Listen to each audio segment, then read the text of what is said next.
Hello again from Berlin, from the studio in Berlin. I'm Nyla Baldwin, you know me already. I'm sitting here with Nanni Erben, a very famous film producer here in Germany, and I'm very much looking forward to this conversation with you. Thank you for being here. Thank you for having me here. A film producer's biggest task is figuring out how to convey or use images to communicate emotions.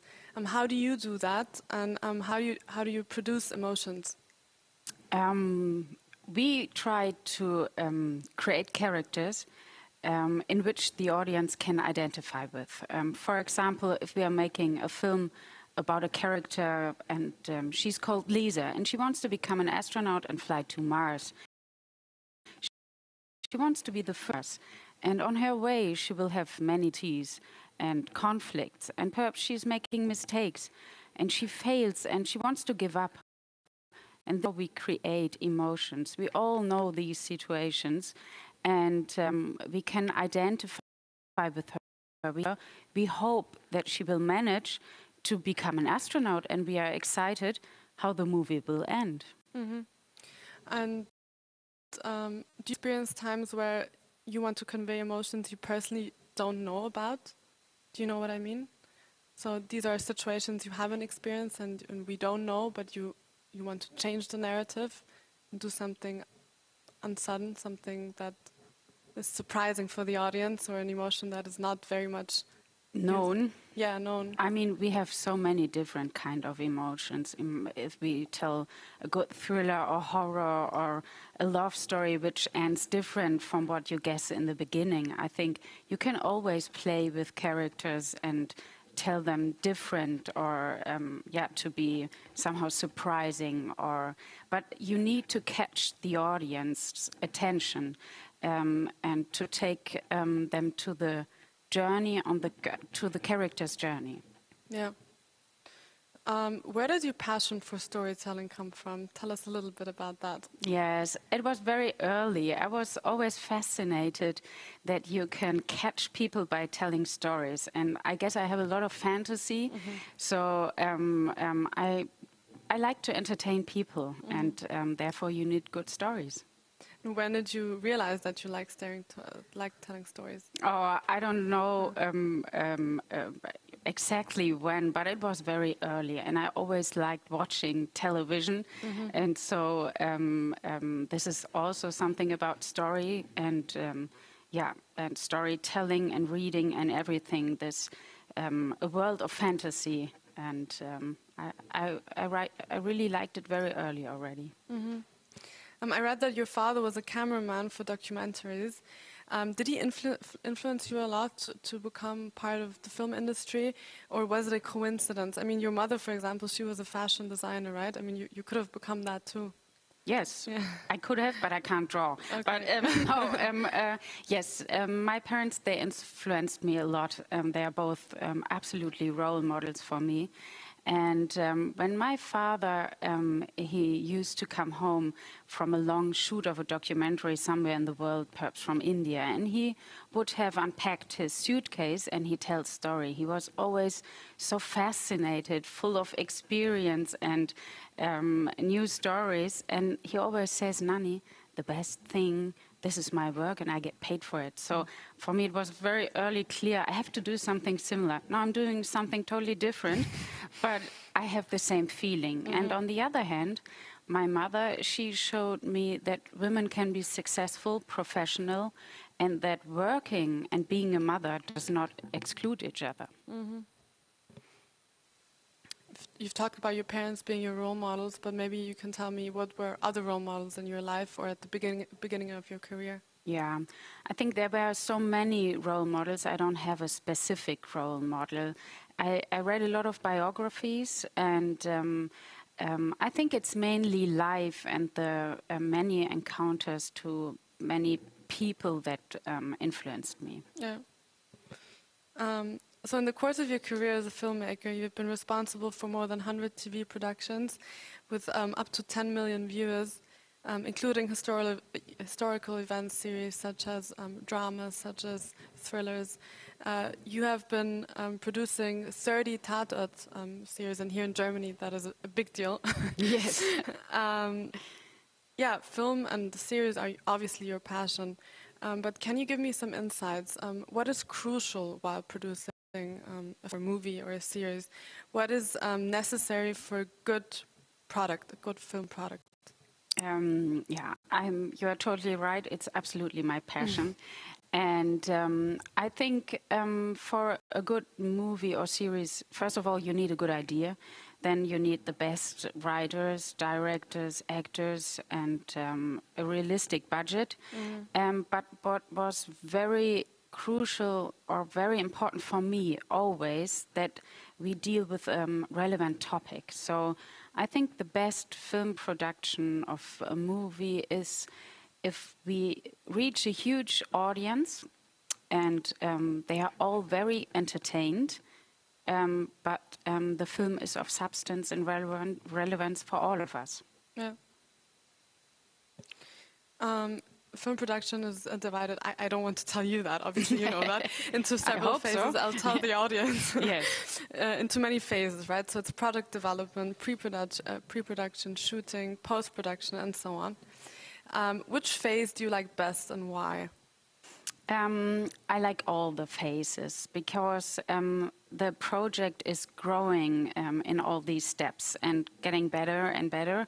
But what I really like is the beginning, when I have an idea for a new series and then I talk to writers and I package the creatives, and it somehow it begins to live and to live. And but the most thrilling moment, I guess, is if we produce the film and it's getting released. That is always goosebump.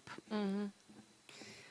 You're an entrepreneur yourself because you've founded your own production company called Madefor. So tell me, how much entrepreneurship is part of filmmaking? How much skills do you need? A lot. Okay. Yeah, you need a lot of creative entrepreneurship, and I think you need good nerves and good arguments, because it's always a creative process, but in the end, it's an economical product. Yeah. Talking about Madefor, it has become part of the big entertainment production network, Banijay, Germany, in 2020. What changed since then?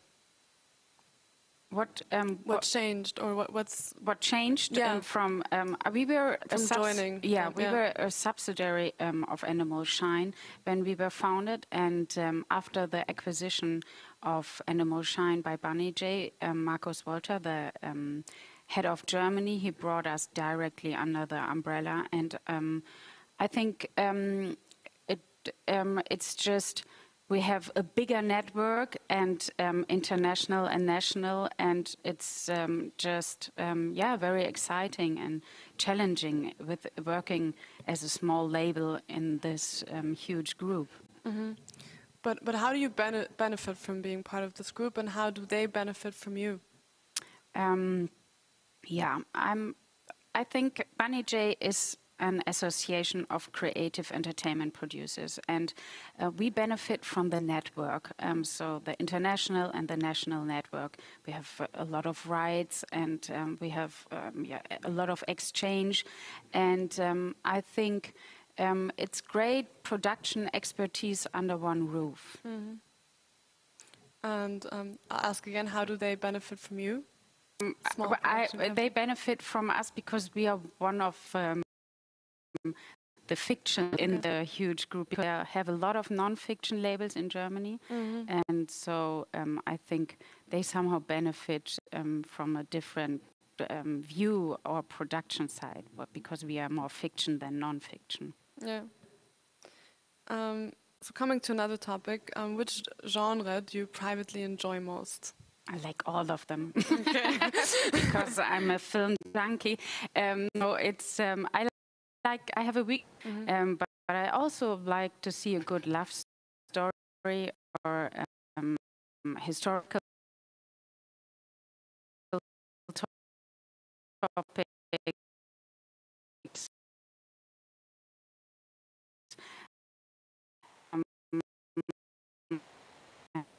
Do you